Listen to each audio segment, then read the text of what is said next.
Australia does very badly. We have very bad policies. We have no structure around how we pay pensions out at all. People can take their accumulation in that mandatory pre-funded income replacement, and they can just take the whole lump sum straight away and spend it.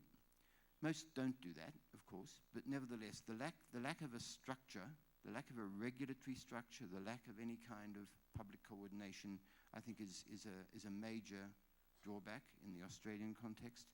And it means that, particularly in later life, people frequently run out of money.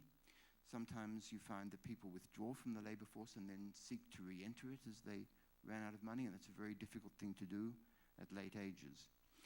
I think there's a lot of work to do in Australia in this regard. I think it's one of the weakest parts of our policy framework. This is public pension expenditure, and you can see that pre-funded piece of income replacement is very important in keeping Australia toward the left of that chart. And toward the left of that chart means more sustainable, because it's costing us less as a proportion of GDP. And that will be true even, I mean, not as low as that, but even as we move into an older age bracket, it will keep us relatively low. Brazil sits sort of in the middle, the whole group of countries. So that's an interesting comparison to make, and I think points to some of the challenges that you confront. So now I'm going to turn to health. I don't have a lot to say about health. I tried to put together a chart which compared the Australian and the Brazilian systems. I don't know whether it's of any use or any help. We have a public health system in Australia. We pay for that public health system out of general revenues, but there is a part of the income tax which is called a Medicare levy, and it's a couple of percentage points, 1.5 percentage points, added on to the income tax. So if you pay 35%, then it becomes 36.5%, and this 1.5% is called the Medicare levy. Right? Actually, public health costs a lot more than that, but it's a contribution toward public health expenditures. And that public health system is something that I guess somewhat more than half of the population rely on fully for their health care. It's possible to pay doctors more. Doctors may charge more than the public health system is prepared to pay them, and the individual consumer will make up the difference. But it's also possible to go to doctors who just charge the same amount as the public health system pays. And in that sense, it's free. Hospital treatment is free under the public health system. There is a private system which gives some advantages. For example, there are no waiting lists. You can choose which doctor operates on you. So there's some good things about private health. And a little bit less than half people buy into the private health system. If you buy into the private health system, some of that Medicare levy, some of that surtax on top of the income tax goes away. So you don't pay that anymore. My understanding of Brazil, I'll just say this so that people can correct me later, is that you have a public health system which is actually of a somewhat lower quality, and then you have many more people in the private system, particularly in the formal sector, and that's very much connected with the employers.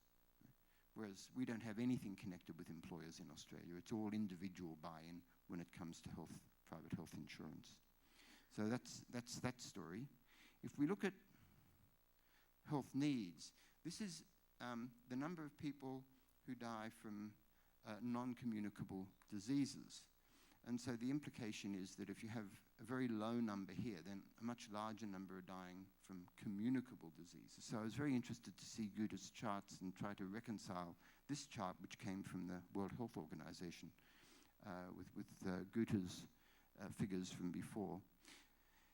If this is right, then it seems to me that you have a long way to go with that midlife life expectancy increase, because as you reduce your communicable diseases, you're going to find more and more people living longer and longer, because that's a major reason why people die earlier in life.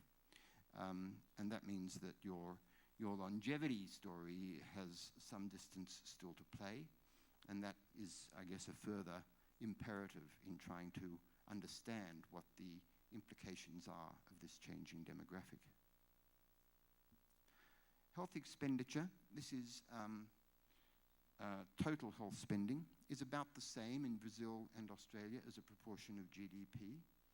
And in fact, there isn't a huge amount of difference once you get beyond the very small, poor economies, up until you get to the USA. And then the USA is just ridiculous, and I don't exactly understand why they have to spend so much on health, but it's nearly 18% of GDP is spent on healthcare in the US. This tries to break down public and private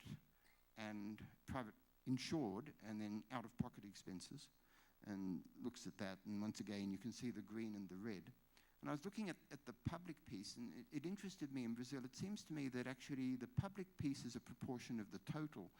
That ratio is probably less in Brazil than in any other of those countries except for the US. So your public outlays must be quite low, I think, in Brazil on healthcare, and you must rely very heavily on the private health insurance that you observe in this kind of organization.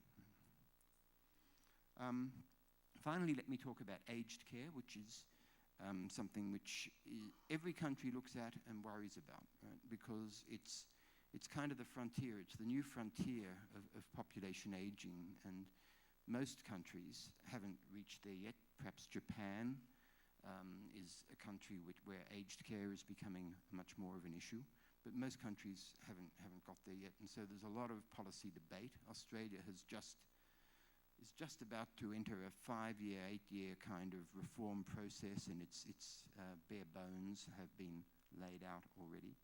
And it's a huge issue because it could potentially be extremely costly if, for example, cures are found for many diseases and you're left with neurological decay and dementia as a major last episode in life, because the care intensity involved there is very great.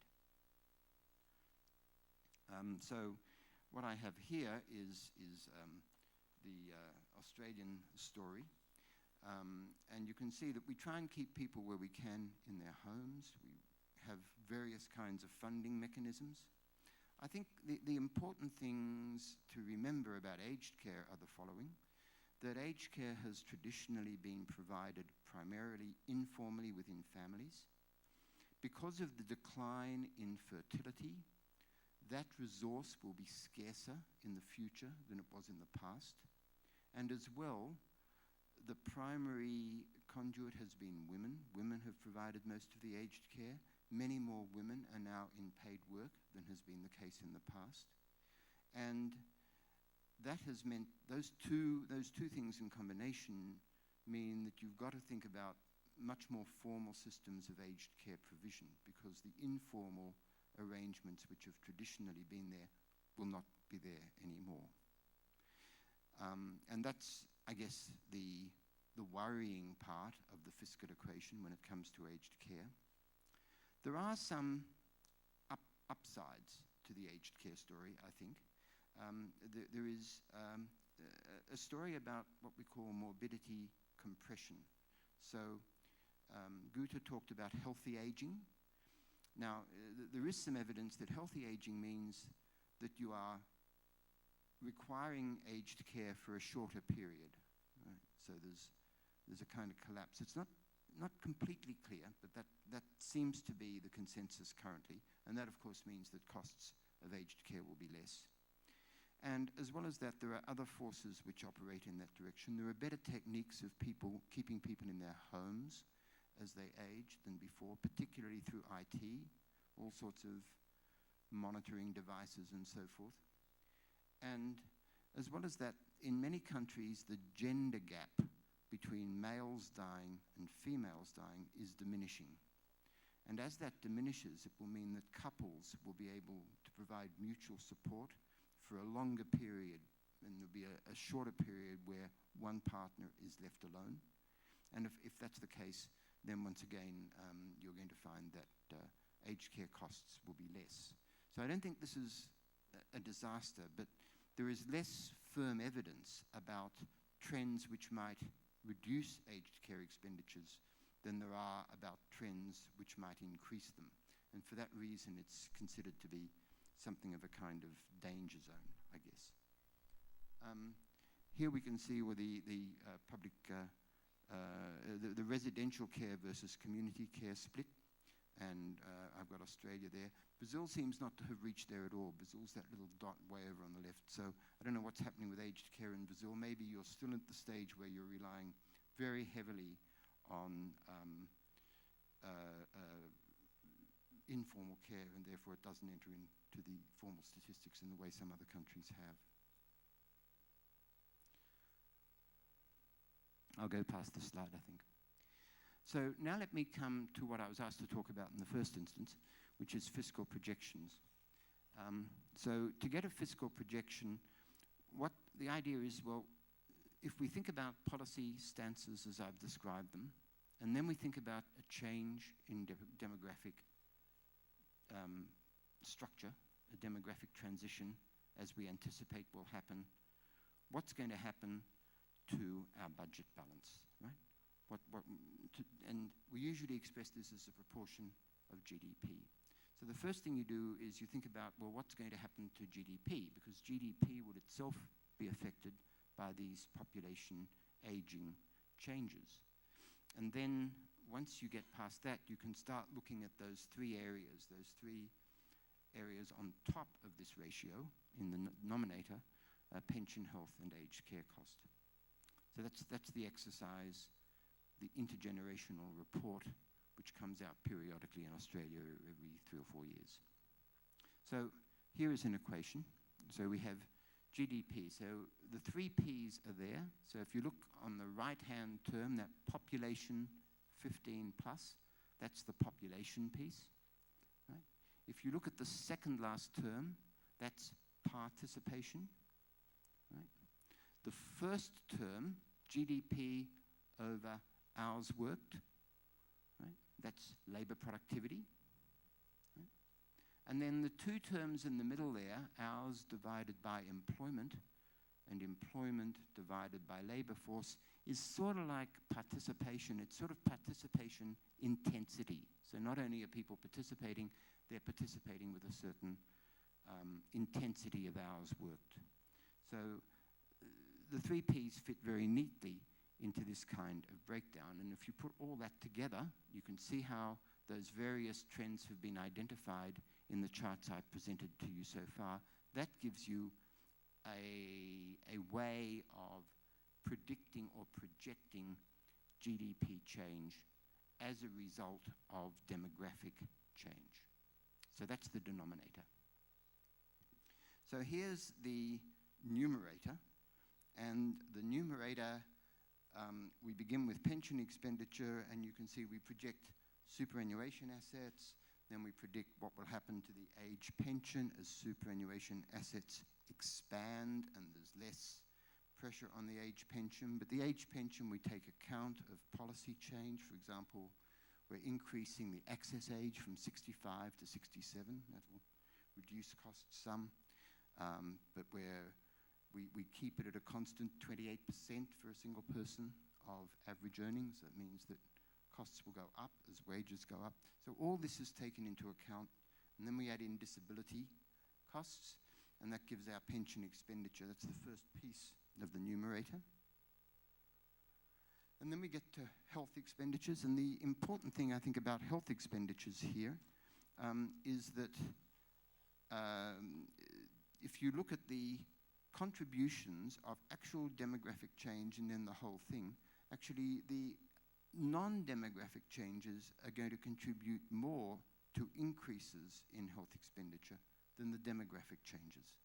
So things like increases in pharmaceutical costs, increases in hospitalization for new surgeries. So all the technological advances which have contributed to health becoming a more and more important part of GDP over the last 50 years, they will continue.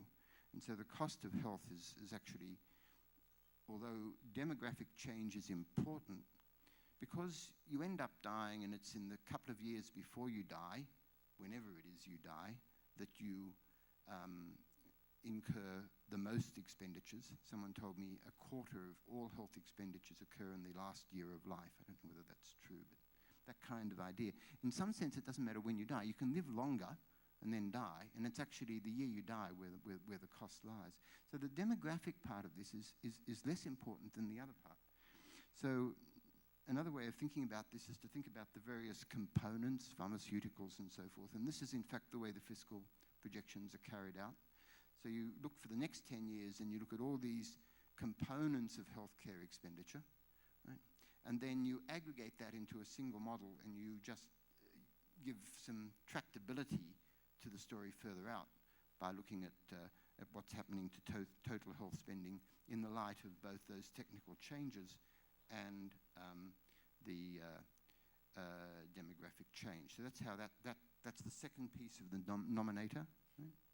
Then we come to the aged care expenditure, the third piece of the nominator, and here there are various statistics that shows how things have changed between the present and 2050 in terms of residential care, in terms of community care, and then the full story.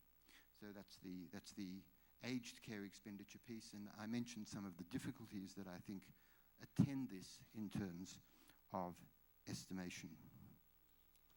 So they're the pieces. Finally, this is when you put it all together. So I think it's quite important to realize that usually if you think of aged care or you think of healthcare expenditures and then you think of social security, pensions, typically in a country, it's true in Australia as well, these are in different ministerial and departmental portfolios. And then there is usually as well Treasury or the School of, or Department of Finance, right, that is conscious of the fiscal side of things.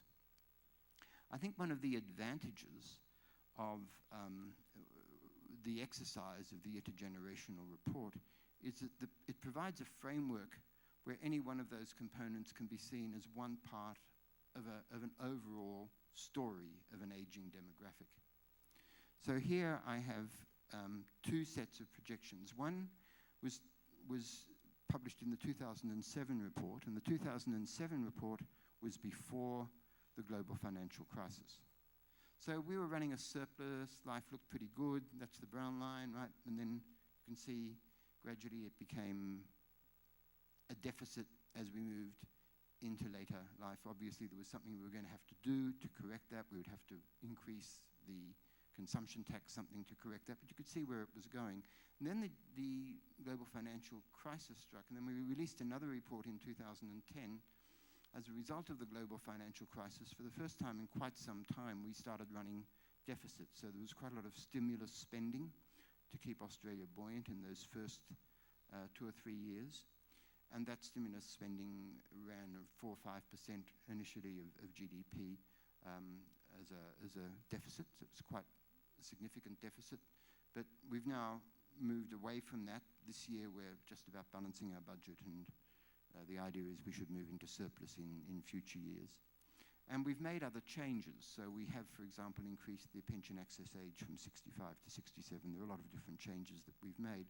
So in spite of the fact that now you're looking at a set of projections 4 years later, you can see that we move into surplus. The blue lines move above the brown lines, and then later on, the blue lines are negative, less than the brown lines are. So despite the global financial crisis and the very acute, the sort of crisis public spend which attended that, this gives a sense that if you put all these pieces together, you're looking at something which is actually still manageable, if only we can persuade the electorate to accept the idea that they need to pay more taxes. So finally, what are some of the issues with the way we do it? I mean, I think it's a good idea to do this for the reasons that I've suggested. I think, as I said, things like fertility, we really don't know what's happening, and so you can think of them more as scenarios than as projections or predictions. Quite often, assumptions are made which are very myopic. For example, I don't believe migration is going to stay at a single number for the next 40 years. Australia's population between now and 2050 is going to go from 22 million to 37 million, and it's very hard to imagine that our migration intake won't move with that, but rather will stay constant at 180,000 a year or 200,000 a year. It seems much more likely it will move up as the country expands its population. Or if you take labour force participation, you might actually think, well, actually more and more women are going to be in the labour force in their 50s, and labour force participation at the mature age will increase more than it is now, and yet the assumption is, oh, well, it's now, right? So there's some sort of myopic things. Some parts of the numerator in particular are very unclear, perhaps because no one knows, but the assumptions which are made, for example, around superannuation, decumulation, I mentioned there's no structure there. Some of those assumptions are more or less arbitrary assumptions. There are some methodological variations as we move through time, so the Treasury tries to make things better, and so comparisons aren't perfect. And I think this whole mechanism of having an intergenerational report provides the opportunity for testing specific policies. So, and that's never done, right? So you could say, we're about to launch into this new aged care policy. You could take the new aged care policy and you could actually blend it into the intergenerational report methodology and say, well, if we adopt this new aged care policy, this is what the projections will look like. And that would be very helpful, but that's never undertaken. So I think there are opportunities which are missed. And we think of this as an assessment of fiscal sustainability, and we have to be careful how we interpret that. I interpret it kind of like, well, 2.75% of GDP needs to be addressed somehow. So it gives you a target in terms of taxation revenues or in terms of expenditure cuts. So that's my talk. I don't think I've completely run out of time. Thank you very much for your attention. I hope the slides were not too